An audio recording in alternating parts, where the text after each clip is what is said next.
السلام علیکم ورحمۃ اللہ وبرکاتہ۔ دوستو میں ہوں آپ کا بھائی حافظ غلام مصطفیٰ سعودی عرب سے۔ آپ لوگوں کا ہمارے چینل عمرہ ٹپس پہ خوش آمدید ہو۔ اللہ تعالیٰ آپ لوگوں کے حج عمرے کے سفر کو آسان کرے۔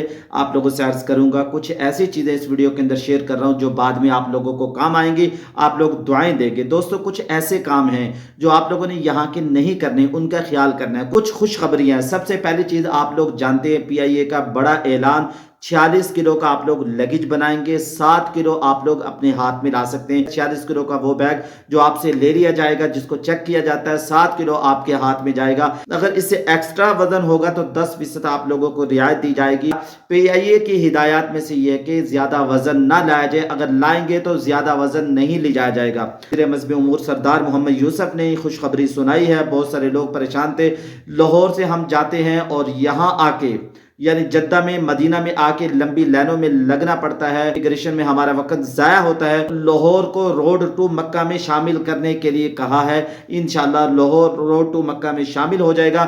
یہاں آ کے آپ لوگوں کو لمبی لائنوں میں لگنا نہیں پڑے گا، وہی آپ کی امیگریشن ہو جائے گی، یہاں کے آپ لوگ اپنے ہوٹلوں کی طرف چلے جائیں گے۔ دوستو آپ لوگوں نے حج عمرے کے پورے سفر میں ایک بات کا خیال رکھنا ہے، وہ آپ لوگوں سے شیئر کر رہا ہوں۔ اس کے علاوہ دوستو آپ لوگوں سے دوسری بات عرض کرتا چلا جاؤں، سب سے زیادہ حاجی جو جائیں گے وہ اسلام آباد ایئرپورٹ سے جائیں گے، جیسا کہ کل والی ویڈیو کے اندر میں نے آپ لوگوں کو بتایا۔ تربیت کا دوسرا مرحلہ رمضان المبارک کے فوراً بعد شروع ہو جائے گا اور فلائٹ جانے تک وہ جاری رہے گا۔ اوورسیز پاکستانیوں کے لیے دوستو خاص طور پر یہ بات سمجھنے کی ہے، جب وہ پاکستان میں حج فلائٹ سے 10 دن پہلے آئیں گے، اس وقت وہ ٹریننگ لیں گے۔ ان لوگوں نے ٹریننگ لینی ہے، اپنے جو ان کے ڈاکومنٹس ہیں وہ بھی جمع کروائیں گے، اور جو ان کا حساب کتاب لین دین اور وہ سب اس وقت کریں گے۔ ویکسینیشن کا عمل بھی رمضان المبارک کے بعد ہی شروع ہوگا۔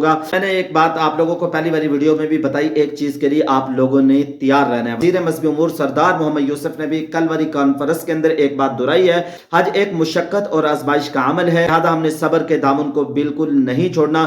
جیسا کہ میں نے عرض کیا تھا، اللہ کے نبی صلی اللہ علیہ وسلم کا فرمان ہے امی عائشہ رضی اللہ تعالیٰ عنہ سے، تمہارا اجر تمہاری مشقت کے بقدر ہے، تو لہذا مشقت ضرور آئے گی، آپ لوگوں نے برداشت کرنا ہے۔ اس کے علاوہ دوستو وزیر مذہبی امور سردار محمد یوسف نے یہ بھی ہدایات فرمائی، حاجی لوگ حج کے دوران مکہ مکرمہ میں یعنی مسجد حرم کے اندر اور اس طریقے سے مسجد نبوی میں روضہ رسول صلی اللہ علیہ وسلم پر خاص طور پر ویڈیوز نہ بنائیں، کیمرے نہ چلائیں، اس سے ان کی عبادت بھی متاثر ہوتی ہے، دوسرے لوگوں کی عبادت متاثر ہوتی ہے۔ ہم آپ لوگوں کو آخر تک یہ بات کرتے رہیں گے، باقی عمل کرنا آپ لوگوں کے ذمہ ہے۔ دوستو پلیز ویڈیو نہ بنائیے گا، اس میں وقت نہ ضائع کیجیے گا۔ اگر آپ لوگ ویڈیو کے چکروں میں پڑ گئے، سارا نور چلا جائے گا، آپ کے دل میں جو نور آنا ہے، جو اللہ کی محبت آنی ہے، وہ کبھی نہیں آئے گی۔ اور انہوں نے فرمایا کہ حج کو سنت کے مطابق کیا جائے، سنت کے مطابق حج کرنے کی کوشش کی جائے، اور علماء سے پوچھ لیں ہمارے نبی صلی اللہ علیہ وسلم نے حج کے سفر میں کیا کیا کیا تھا، اور آپ صلی اللہ علیہ وسلم نے پوری زندگی کے اندر ایک ہی حج کیا ہے۔ وزیر مذہبی امور سردار محمد یوسف صاحب نے یہ بھی فرمایا،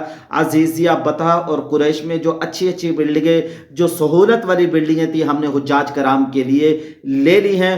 حجاج کرام کو اچھی سہولیات، اچھے کھانے پرووائڈ کیے جائیں گے، اچھی سہولیات دی جائیں گی، تو لہٰذا ہم نے پاک حج ایپ کو سیکھ لینا ہے۔ دوستو یہاں جب آپ لوگ پہنچیں تو آپ لوگوں نے اپنے ہوٹل کی لوکیشن کو اپنے موبائل میں سیو کر لینا ہے، سمارٹ فون کو بھی آپ لوگ یہاں سیکھ لیں، وہ بھی کام دے گا۔ آپ لوگوں نے 10 دعائیں بھی سیکھنی ہے، انشاءاللہ نیکسٹ ویڈیو کے اندر بتاؤں گا۔ پلیز ویڈیو لمبی نہ ہو جائے، یہاں ختم کرتے ہیں۔ السلام علیکم ورحمۃ اللہ وبرکاتہ۔